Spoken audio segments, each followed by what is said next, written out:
আমরা যারা দর্শন শাস্ত্রের ছাত্রছাত্রী তারা কিন্তু প্রথমেই যে দর্শনটা পড়ি সেটা হচ্ছে ভারতীয় দর্শন। এবার এই ভারতীয় দর্শনের দুটো না ভাগ রয়েছে, একটি আস্তিক অপরটি নাস্তিক। এই যে আস্তিক নাস্তিকের বিভাজনটি করা হয়েছে সেটা কিন্তু কারা বেদের প্রামাণ্যকে মানে এবং কারা বেদের প্রামাণ্যকে মানছে না সেটার ওপর নির্ভর করে আস্তিক নাস্তিক হয়েছে। তাহলে আমাদের কিন্তু প্রথমেই যেটা জানতে হবে সেটা হচ্ছে বেদ, সেটাকে জানতে হবে।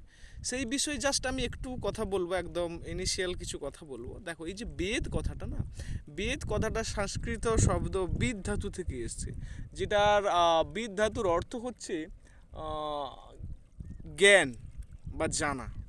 সংস্কৃত শব্দ বিদ ধাতু থেকে বেদ কথাটা এসছে, যার অর্থ হচ্ছে জ্ঞান বা জানা। আর এই যে বেদ, এই বেদ শব্দটার কিন্তু দুটো অর্থ, মানে দুটো শব্দ। এই বেদ শব্দের দুটো অর্থ রয়েছে, একটা মুখ্য অর্থ আর একটি গৌণ অর্থ। মুখ্য অর্থে বেদ বলতে যেটাকে বোঝায় সেটা হচ্ছে জ্ঞান রাশি। জ্ঞান মানে বেদ হচ্ছে জ্ঞানের ভাণ্ডার। তাহলে বেদ হলো কি জ্ঞানের ভাণ্ডার, এটা হচ্ছে তার বেদের মুখ্য অর্থ।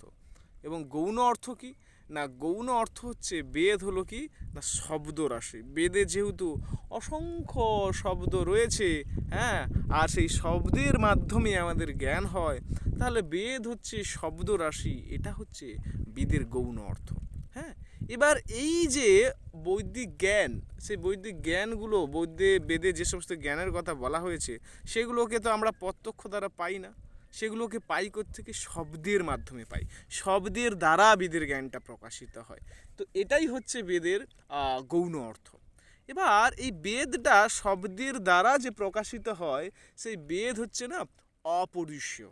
অপরুষীয় মতলব বেদ কিন্তু কোনো পুরুষের দ্বারা রচনা নয় বা কোনো ব্যক্তির দ্বারা রচনা নয়, বরং তাহলে বেদটা কি না, বেদটা হচ্ছে অসংখ্য মুনি ঋষি, হ্যাঁ, তারা হচ্ছে সাধনার মাধ্যমে এই বেদের যে জ্ঞানগুলোকে সেইগুলোকে কিন্তু প্রাপ্ত করেছে, সেগুলো লাভ করেছে। তাহলে সাধনালব্ধ ফল হচ্ছে এই বেদ। হ্যাঁ, এবার এই বেদকে না আবার শ্রুতিও বলা হয় না। কেন শ্রুতি বলা হয় না, কারণ গুরু শিষ্য পরম্পরা এটাকে শুনে শুনে মনে রাখতে হয়, এটাকে শুনে শুনে সংরক্ষিত করতে হয়েছে, এই কারণে এটাকে শ্রুতি বলা হয়। আবার এই বেদের না আবার আলাদা আলাদা নাম রয়েছে, কারণ এই বেদকে না আবার অনেকে নিগম শাস্ত্র বলা হয়। নিগম মানে কি? নিগম মানে হচ্ছে রাস্তা, মানে বেদ হচ্ছে মানুষকে মুক্তির পথে পরিচালিত করে, এই কারণে বেদকে কিন্তু নিগম বলা হয়। এইভাবে ছোট ছোট কিছু কিছু তোমাদের দর্শন সংক্রান্ত তথ্য